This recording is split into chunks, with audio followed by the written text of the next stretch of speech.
Good evening, and welcome to the 41st Legislative District Live Telephone Town Hall with your state representatives, Tana, Senn, and My-Linh. The 41st Legislative District covers parts of King County, including Beaux-Arts Village, Bellevue, Mercer Island, Newcastle, Issaquah, and Sammamish. My name is Lily, and I'll be your host tonight. Thank you for taking the time to join us. Today is the 39th day of this 60-day session, and your state lawmakers want to give you an update and answer your questions. So please press *3 on your phone to ask a question, and you'll be placed on the queue. Again, we are calling you tonight because your lawmakers want to answer your questions.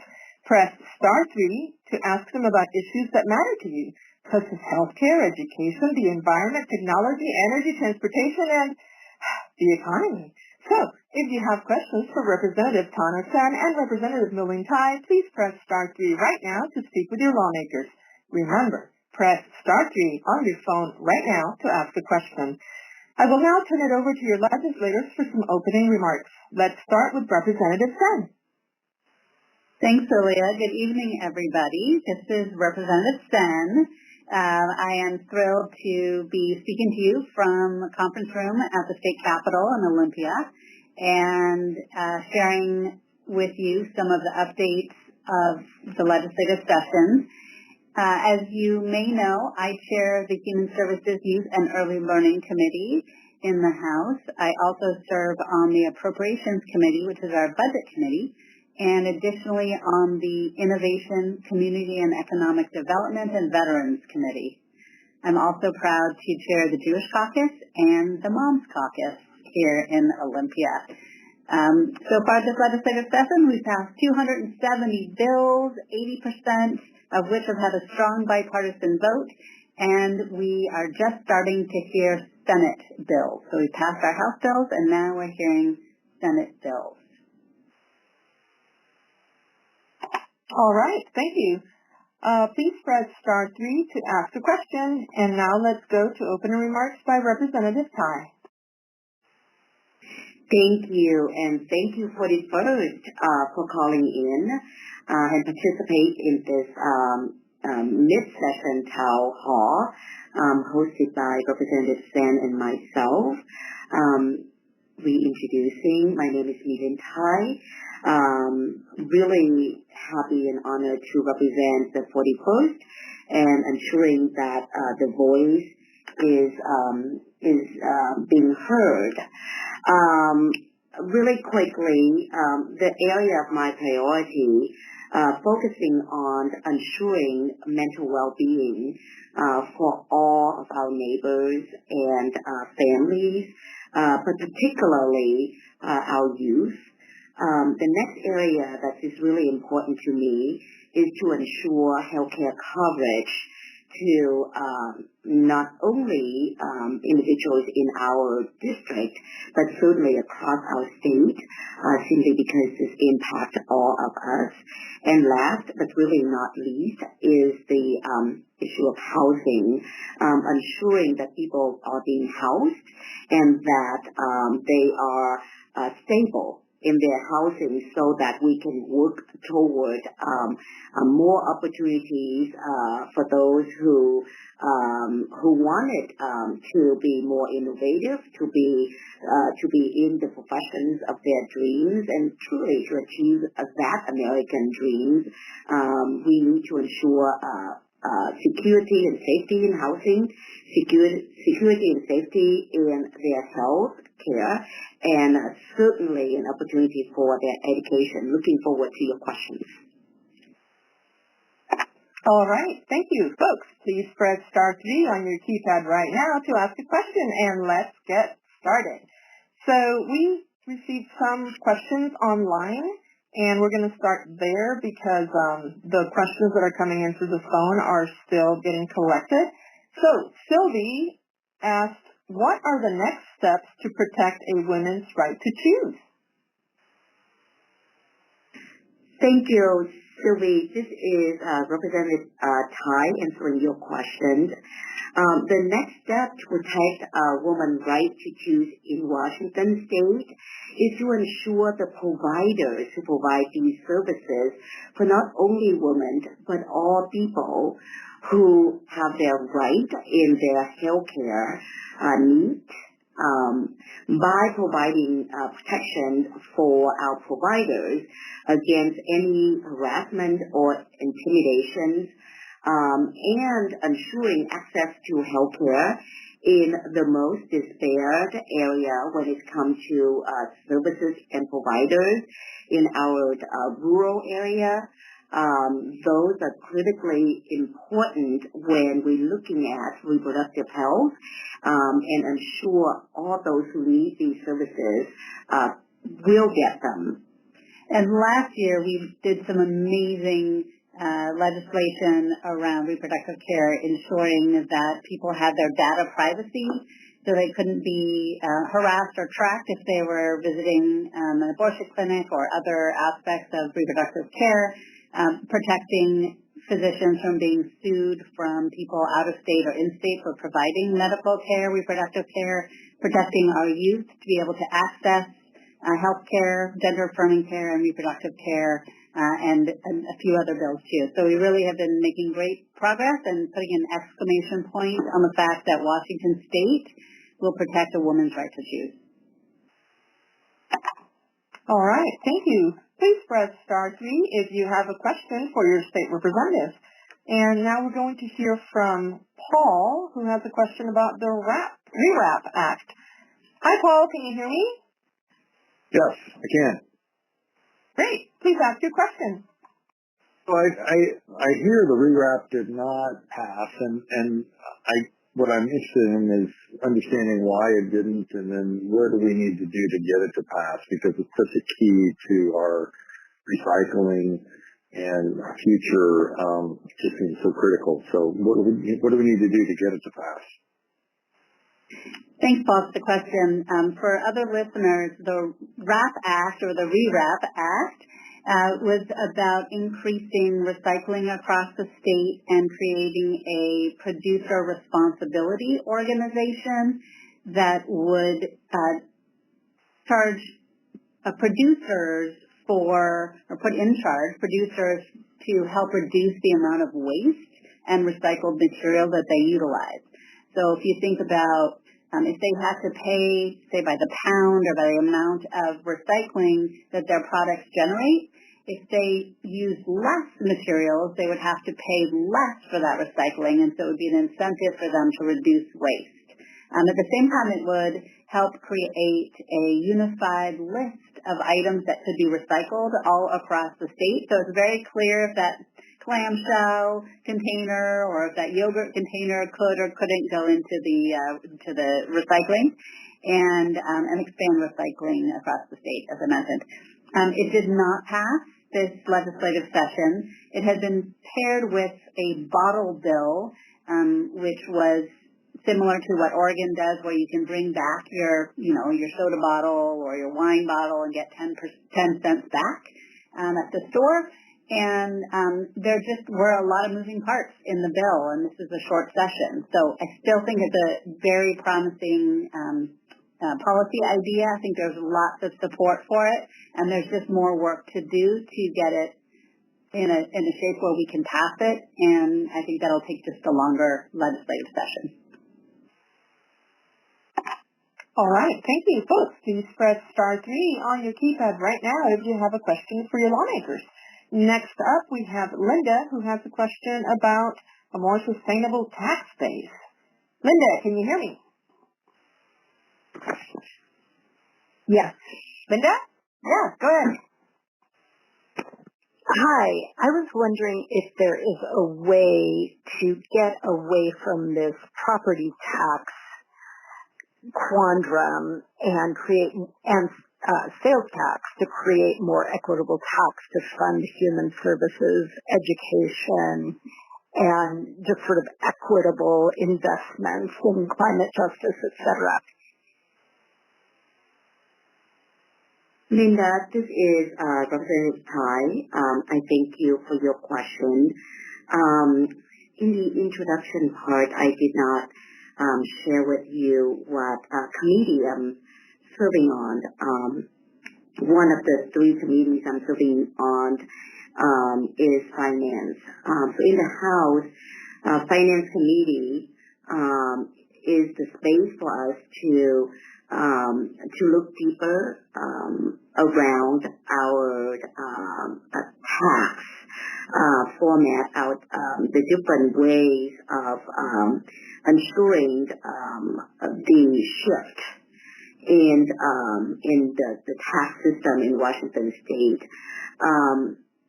Before I answer your question, I really wanted to acknowledge that Washington State was, and really the underlying bull mark is that Washington State was the top in the nation that has the most regressive taxation for our people. And because of the passage of capital gain and the passage of the Working Families Tax Credit, Washington State is now next to last in our nation when it comes to regressive taxation. And so your question is certainly near and dear to my heart. There has been a lot of movement and a lot of conversations about changing this upside down, this very unfair tax system. And we have a lot of ideas. And a lot of these ideas coming from you, the people of Washington. The difficult things is, as you know, some of the opposition have a lot of money. Their lobbyists are powerful. And so I want to take this opportunity to really call for your support, for your help, because every single time you engage with your legislators, it's an opportunity to educate your legislators of how their decisions when it comes to policy would impact your life. And I am in full agreement with you. It's about time that we bring wealth tax to the table. It's about time that we're looking at way to reduce B&O tax to our small business, and it's about time to really fixing the property tax that hurts and harms our seniors more than anyone else. Thank you. Folks, please press star 3 on your keypad if you have a question for your state representatives, Tana Senn or My-Linh from the 41st Legislative District in Washington. Next up, we have an online question from Dave, and he is asking, what do you feel are the best guns bills from this session? Thanks, Dave. I will take the opportunity to plug one of my own bills, House Bill 2021, that will allow Washington State Patrol to destroy guns and to require that any gun buyback program destroy their guns and fully destroy. If anybody read a New York Times article recently talking about gun buyback programs around the country, where they were selling parts of the guns that they collected. So we're not going to allow that to happen in Washington State, and we want to make sure Washington State is not an arms dealer, that we do not sell guns that are in the hands of the Washington State Patrol. So that is a bill that I am working on and excited that it's in the Senate right now. We also have some bills from the House that are focused on reporting stolen firearms, because those are so often used in crimes. We want to make sure that we give law enforcement a head start in being able to track down those firearms. So really encouraging people to report a theft within 24 hours of discovering that it was stolen. And then another one to make sure that our firearms dealers are being very responsible, having good record keeping, and keeping their inventory secure. Thank you. If you have a question, please press star 3 on your phone right now. Next up, we have Manisha, who has a question about affordable and quality health care. Manisha, are you there? Hi, Tana. Hi, Hi, go ahead. So my question is really about affordable and quality childcare. I was wondering, Tana, I saw some bills pass through, so I was wondering if you could summarize where we ended or where we are looking we will end in this session on the progress on that topic. Hi, Manisha. Thanks so much for the question. Yes, childcare is definitely one of the top issues for the legislature this year. It was both remarked and focused on by the Speaker of the House and our minority leader in the House, the Republican leader in the House. And so it's really finally permeated into everybody's minds about the importance of childcare for our economy, for our kids, for our working parents. So this year we're doing a number of bills to help expand access, and a lot of that is making sure that we have the childcare workforce to be able to provide childcare so that the rest of the workforce can go to work. So making sure that childcare workers have access to childcare, to make it more streamlined for families who are on SNAP, which is a food benefit, make sure that their income that is considered for SNAP automatically qualifies them for the Working Connections Child Care Program, again, to streamline services and get more people access to that, and reducing some of the licensing fees that child care providers themselves need to pay to the state currently. The great news about child care that's not in bills is that because we have passed legislation over the past few years, things are automatically increasing. And what I mean by that is the income level of families is being bumped up as to who can qualify for subsidy for child care, and that was based on the Fair Start for Kids Act a few years ago. And as we move towards what's called entitlement for ECAP, which is the state's preschool program, by 2026, we must have enough places of preschool for every child that qualifies, and so that is automatically expanding in our budget. So some of the great progress is not in the form of a bill, but will be in the form of our budget, which is coming out next week. But we are definitely keeping our eye on our child care industry and sector. Thank you. Folks, please press *3 on your keypad if you have a question for your lawmakers. Next up is an online question, and it's Monica. How are you supporting our students' mental health? Monica, this is Representative Tai. Thank you for the question.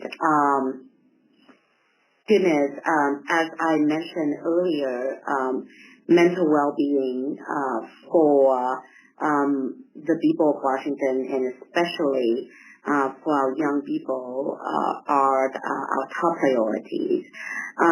You may know that several years ago, my state neighbor, Representative Senn,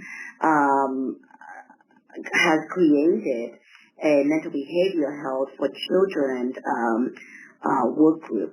And this work group really focusing on ensuring people with lived experience participating in sharing with us what works and what doesn't work, working with agencies to ensure that policy aims to address our problem statement. This session, Representative Calland, representing the 5th District, championed in expanding that work, ensuring this important work continued, because this piece is not only looking at the K-12, and by the way, I have the honor to co-chair that particular area. We reach out to students across the state, ensuring those voices are being heard. We meet with students whether they are from the east side of the state or north, south, and then parents and educators and para-educators. And so we have also prioritizing the vulnerable populations who are experiencing developmental disabilities, addressing the gap in services for these individuals. Outside of policies, we ensure in our budget work, as Representative Senn mentioned, which should be coming out next week, really a continue of truly putting the dollars into the services needed around the 988, around the workforce development, and around all the wraparound services that's available not only to our students within the schools, but ensuring all in Washington getting the services they need. All right. Thank you. Let's see now. If you have a question, please press *3 on your keypad right now. Next up is, okay, let's see if I can pronounce this. Lakshmi? Is that right? That's fine. That's fine. That's fine. And your question is about... That's okay. That's no problem. Just go ahead and see what Mrs. Tai said. Okay. So go ahead and ask your question about plastic pollution. I was wondering, because previously I heard that you guys, for the plastic bottle and everything, they go to recycle and they're going to take care of it. But how about the plastic bag or any plastic paper that now we collecting separately and we putting in the grocery store? Where this plastic really has a plan to go somewhere and recycle it? I understand before they were sending to China, and China that had recycling issue about it. But after that, I don't know where this plastic we collecting, where they go. Do you have any state plan to recycle it? What's going to happen? It end up to go to ocean? Full bag we send it over there? Thanks, Lakshmi, for the question. Last year, we passed a bill by Representative Tana that focused on reducing plastic waste, and I know we're still working on implementing that legislation. I think that the recycling bill that Paul had asked about at the beginning would have helped with that. But I would also mention, and I promise I'm not being paid by anyone, you can put your plastic bags in the recycling if you bag them up together so they don't flap around in the wind and get stuck in machines. But one of my favorite things about doorbelling is seeing the boxes for Smith Brothers milk and for Ridwell extra recycling at people's doors. And I know that we do when we put our plastic waste into the Ridwell box to boost our efforts on recycling. But it is definitely an issue. I'll take this opportunity just to mention, since you talked about pollution in our waters, I'm excited about a bill that I am working on that the Seattle Aquarium is very supportive of, and that is around electric school buses. And it's kind of an odd connection, but if you think about diesel buses leaking oil onto our roadways and then the rain washing them into our lakes and rivers and sound, that is bad for the fish. And so that's my transition to talking about electric school buses, one of my favorite issues for the legislative session. As we expand access to electric school buses, it's going to reduce pollution in the air, which will reduce asthma and respiratory illnesses for our kids and our bus drivers and our communities. And we are focusing on getting those buses to overburdened communities across our state so that those with the worst air quality will get access to those buses first. and really excited about the use of Climate Commitment Act dollars to help fund that, which can also be combined with funding from the federal government, as the Biden administration put quite a bit of money into electric school buses as well. So working with school districts across the state, looking forward to getting the big yellow school bus out there being electric instead of diesel, and keeping our waters clean and our kids healthy and our bus drivers healthy, and reducing costs, honestly, for our school districts as well, since electricity is cheaper than diesel. Thank you. We are at the halfway point on this call, so thank you for sticking around with us. If you have a question for State Representative Tana Senn or for State Representative My-Linh from the 41st District, please press *3 on your keypad right now. Next, we have an online question from Rose. How can you ensure funding for our schools, particularly now with budget cuts? Are there enough funds for schools? Well, thank you for the questions about the funding for our school. We are looking at increasing funding, especially for our special education. You might have heard repeatedly how we as a state was not able to ensure fully fund special education. I want to take this opportunity to make sure to share with the 41st district is that when it comes to special education, this is a collaborative effort between federal funding and state funding. I hope that you will join me sharing the same concerns with our congressional delegates who represent us at the Congress level, to ask them to fully fund special education, which they themselves have promised for the last decade and still couldn't fully fund special education that they set the mark for themselves.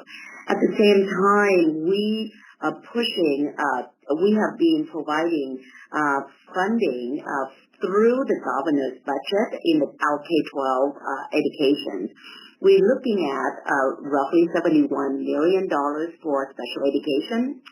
We're ensuring language access available for our schools across the state, upward of $6 million. Looking at workforce as those who's going to be the educators for our kids, we're looking to make sure in our budget upward of $17 million in future teacher residency. We continue to support mastery-based learning instead of learning for the test, and that is being added another $10 million to support our schools. We're looking for many ways in this session, in addition to what we have done in last session, to ensure that our schools are being supported, especially some of the smallest school districts across our state. Thank you. Folks, please remember to press *3 on your keypad if you have a question for your legislators. Next up, we have Vita, who has a question about affordability in district. Vita? Hello? Vita, can you hear me? No? Okay. So Vita's question was, she said, I can hardly afford to live in district. What is your plan to help? Yeah, Vita, thanks to Vita for raising that. We unfortunately hear that quite a bit. And we know that housing and childcare are the two biggest expenses for most households. And so we're doing a lot of work on both of those things. I covered childcare a bit before, and on housing, we've been doing work to ensure that renters have rent stabilization, to ensure that landlords don't raise their rent more than 7% each year to keep them housed, because the best way to prevent homelessness is to keep people housed in the first place. And we're also looking to support the supply side, and how do we build more homes. And last year we passed middle housing to ensure that there are all different kinds of housing options across our state and our communities. And it'll take a while to see some of the fruit from that. So in the meantime, we've also increased the property tax exemption for seniors and those with disabilities and low income, and hope that is making an impact. And for the first time last year, we included a regionalization factor, which recognized the expensive areas need a little bit more of forgiveness than some of the less expensive areas of our state. So that was helpful for our area. So there definitely, we recognize that this has been a time of inflation, and people are struggling across our communities, and we're supporting them with the safety net and looking forward to to continuing to grow the housing supply, the child care supply, so that we can get people housed, to work, and hopefully see lower costs on the horizon. All right, thank you. Folks, press star 3 on your keypad if you have a question. Next up, we have another online question. This one is from Charles. What is being done to address the fentanyl/opioid crisis? Thanks, Charles. I'll take that one. Okay. So a number of things. One, making sure that we have education to our K-12 students and to our higher education students about the dangers of fentanyl. We must make sure that youth understand that sharing pills, buying things off the street can be deadly. And that is, and unfortunately we know there's been lots of tragedies like that across our state. And also making sure that there is naloxone available at schools and at higher education. I'm also working very closely on a bill around child welfare issues and fentanyl to make sure that our court systems understand the lethality of fentanyl when they're considering a child welfare case, and whether or not to keep that family together if there is the use of fentanyl. And we need to balance child safety with keeping families together. And I think we have struck a nice balance on that to really ensure that that courts and everyone involved in child welfare understand the dangers of fentanyl. So we also have some other broader public awareness campaigns that we're hoping will get funded that we can launch soon. But we are definitely focused on how to spend some of the dollars that Attorney General Bob Ferguson managed to bring in from a settlement around opioids. That case brought in about $180 million to our state, and we want to make sure that we're getting those dollars out across our state as soon as possible to help with substance abuse treatment and awareness and other ways to help contain the fentanyl crisis. Yes, and I just really wanted to add to everything Representative Senn has shared. As many legislation moving through addressing the fentanyl crisis, whether through policies or through budgets, really my space is to ensure that the people who English is not their first language, the people who experiencing hard hearing or blind. The public campaigned when it comes to education and understanding of the danger of fentanyl to not only our young people but all people in Washington State. Really pay attention to both language access and cultural appropriate. Because, right, I mean, a message is a hollow message unless that message can get to people. And by recognizing that this fentanyl crisis does not discriminate any communities across our state. Thank you. Folks, please press star 3 on your keypad. Next up, we have another online question. This one is from Susan, and she sent in the question, I heard something about the working families tax credit, but I'm not sure. Is it changing? Thank you, Susan, for asking about the working family tax credit. I wish I could ask you to expand your question in terms of is it changing. Certainly, there are a few changes that coming up, which is very positive.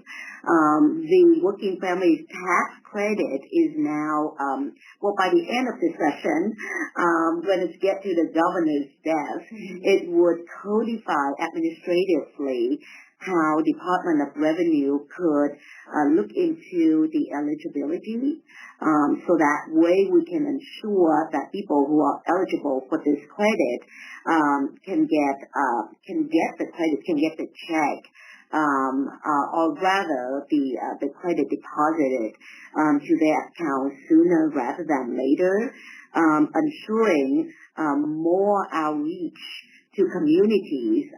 That is part of the funding, so that communities knows about this tax credit, potentially also expanding the forms that you need to fill out to more online, both online and those who are helping community filling out their federal tax, simply because our state do not have income tax. It's in our Constitution that we do not collect the income tax from Washingtonians. And in fact, I believe we are the only state who provide a working families tax credit at state level that do not have income tax. I could not emphasize enough that our state do not have income tax. So thank you, Susan. There will be change, but the change is definitely positive for the working families tax credit. And I do want to say my seatmate is being very humble in that he really has been the champion of the working families tax credit and proposed to expand it to people under 25 and over 65. That didn't pass this year, but I know my seatmate, and I know she's going to bring that back. All right. Folks, we still have time, about 20 minutes left on this call, so if you have a question for your lawmakers, please press star 3 on your keypad right now. Next up, we have Sam, who has a question about property taxes. Hi, Sam. Yeah, hi. It's not about property tax, it's about the estate tax, otherwise known as death tax. Washington State has frozen the basic ceiling of tax exemption since 2018. So last 6 years we have seen quite a bit of inflation and property price rises. So even the middle class people are now coming on the estate tax brackets, which is very unfortunate because the estate tax was meant for only the wealthy people to be affecting. But now, because of the last 6 years of no action by the legislature in Washington State, a lot of senior citizens, farmers, small business people are going to get affected. What is the plan to adjust those for inflation in the last 6 years? Thanks for that question, Sam. Representative Wallen, in one of our neighboring districts, has legislation that would recalibrate that or re-index that, given that it hasn't been updated for a while. So that is in play, and so I hope that does indeed go through. Another bill that is on the horizon is around the REIT tax, the real estate excise tax, that would become what we call a progressive tax, where those who sell a home on the high end would pay more, and those with a lower cost home would pay less when they're selling their home. So about 90%, at least, maybe 98% of people in Washington State would be getting a tax break on their real estate tax with this proposal. And then this is addition, again, to that property tax exemption that we passed last year that really increased for property taxes for those at the lower end. Again, the short answer is there's a bill in process that hopefully will continue through. And if you want to track that, it is House Bill 1867. But thank you for being so aware of the details of that, and we're working on it. All right, thank you. Please press *3 on your keypad if you have a question. And next up is an online question from Michelle. I'm going to read it. Paying for childcare is so expensive, it's almost not worth it to work. But not everyone has that choice. What are you doing to make it more affordable? Mm-hmm. Thank you. So a couple of things that I will mention on the affordability. We need more revenue for childcare to expand it, but we have made some great strides in the past few years, and that is through a bill called the Fair Start for Kids Act that we passed a few years ago that focused on expanding childcare subsidies to more and more families in Washington State. Next year, in 2025, there'll be a lot of discussion about some work we've been doing for the past few years to ensure that families pay only 7% of their income on child care. Again, that will indeed take revenue, and certainly one of the important steps for all of us this year is to ensure that we do not overturn the capital gains tax that will be on the ballot in November through an initiative, because those dollars are helping fund early learning and K-12 education. And with the loss of the capital gains tax revenue, we would be taking a huge hit to our child care industry, which would hurt families, that would hurt businesses, and that would hurt our economy. So protecting the capital gains tax is one of the things that we're focused on this legislative session. All right, thank you. Folks, please press *3 on your keypad if you have a question. Next, we have Dan, who has a question about healthcare and the options we have with long-term care. Hi, Dan, can you hear me? Yes, I can. Hi. Hi, so this is Dan Purvis. So just a kind of a random question. A lot of people know about nursing homes and assisted livings as an option for long-term care for their loved ones, their elderly. There's another option, adult homes, that a lot of people don't actually know what that is. Most people that they find out fairly late into their search, or they find them in an assisted living or nursing home, they spend all their money there, and then when they need to go on Medicaid, then they look more closely, and maybe a social worker or somebody will let them know about the option of adult family home. Does the state have any plans or thought about teaching the public about all the options that they have? Is this every adult family home, they have their own owner, so they're not like a big facility where they can advertise on TV or online, like a big nursing home that has 500 beds or something. So it's a little bit more difficult for the small business owner to advertise their homes, and so yeah, that's kind of my question. Thanks, Dan. I love that question. I don't know if we have efforts underway to educate people more about adult family homes, but I sure think we should. And I'm hopeful that we will be providing a boost in adult family home rates as well this year. I must say that from calls like yours, from constituent calls that have come into me from our district, I have a piece of legislation, 2015, that would allow adult family homes to, they're already allowed to expand from 6 beds to 8 beds, but the process has been slow and full of red tape, and so we're streamlining that process to help adult family homes be able to expand and expand faster, so we can get more seniors into adult family homes, either out of hospitals or out of their single family homes or out of nursing care and into a lovely home like you're referring to it, an adult family home. I think it's an amazing option, and I hope that we can get more people that care. It also the issue touches on another initiative that will be on the ballot around long-term care.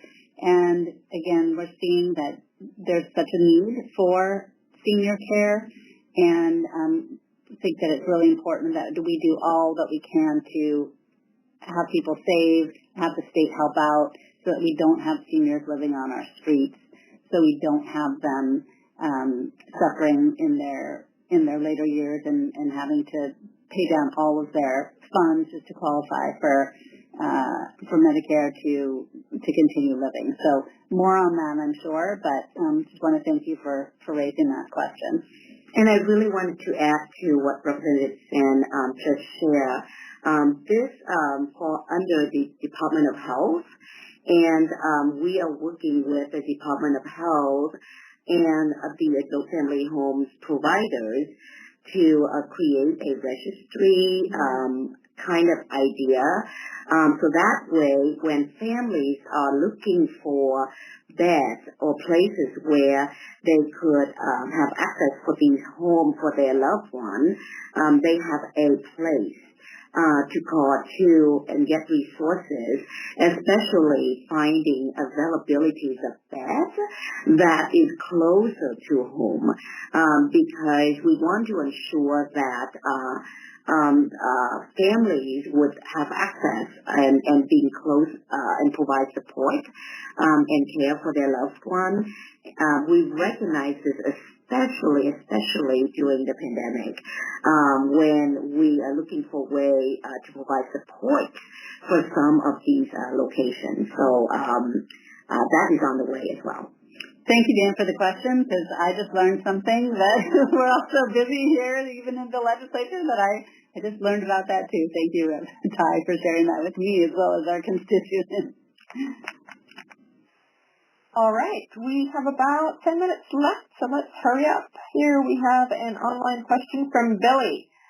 Billy asks, what measures or strategies do you believe our local law enforcement agencies should prioritize to effectively address community safety while also fostering positive relationships with residents? Whew. Yeah. Wow, that is such a thoughtful question, Billy. Thank you for that question.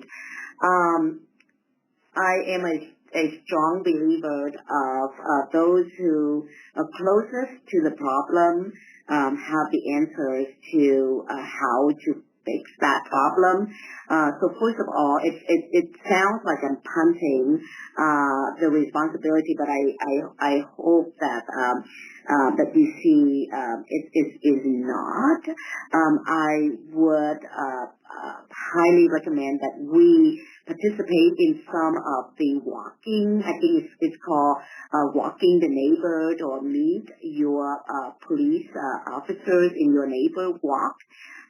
So we get to have that conversation with law enforcement officers who providing these the community safety in our space. At the same time, we push several legislation really looking at funding therapeutic courts creating more opportunities as far as when it comes to the services provided in terms of protection for those who are experiencing domestic violence. And it relates to some of the earlier topics that we talked about, like the fentanyl crisis, how our law enforcement is a partner in this work, not only capping the extensions of drugs in the community, but potentially saving lives as they have those opportunities and programs available to have conversation with many in our district. All right. Well, we have 6.5 minutes left, so we're going to end this event asking each one of you, what is your bill that you are most proud of? Let's start with Representative Senn. Well, I have to say, again, back to my electric school bus bill, that is really probably the one the closest to my heart. But because I mentioned that one already, I will talk about another bill which is around early supports for infants and toddlers. So this is a bill that would help fund that better for providers. And EFIT services are really the first step in the special education continuum. If we can get babies and toddlers the help that they need to address developmental delays, 40% of the time they don't need additional special education support. So these EFIT services help children, they help the families learn tactics and skills to support their children, and again, they so often just grow out of some of their delays and learn important skills and ways to accommodate the disabilities that they may have. So I'm excited to support those amazing organizations like Kindering and Child Haven in our communities, and look forward to seeing that bill's passage.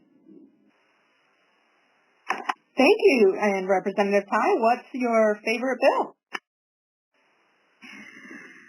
Thank you for the questions.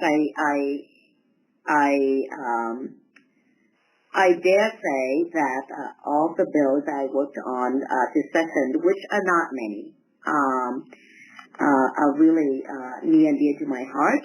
But certainly the one that I'm really looking forward to see it's going through the entire process here is really the bill titled Celebrating Lunar New Year. Oh goodness, we have 5 minutes left. So I still remember the first question I was asked when in 2019 when I first joined Representative Senn in this space, working for the people of the 41st District in Washington as a whole. I was asked the question that, most policy in this place are recycling through. There's rarely any new idea. What do you think you would bring into this space that you think is innovative? And my answer was it wasn't anything innovative that I have, but I really want to make sure that the communities, my community, the Asian American, Native Hawaiian, Pacific Islanders community, see themselves in the process, because that community, including so many students in the Bellevue School District who identify themselves as Asian American, many of them were born here, though they perpetually being seen as foreigners. The idea of being belong, the idea of seeing this as home is far reached. And so my hope is that through celebrating Lunar New Year is one of many ways. Believe me, it's not the end-all and be-all, but it's certainly one of many ways that we can address the issues of anti-Asian hate. We can address the issues that ensure our children, our youth, our future leaders, seeing themselves as part of the rich fabric and the beautiful diasporas through Washington. And so I hope that you would support it. It will have a hearing tomorrow in the Senate. You still have time to sign in to support it.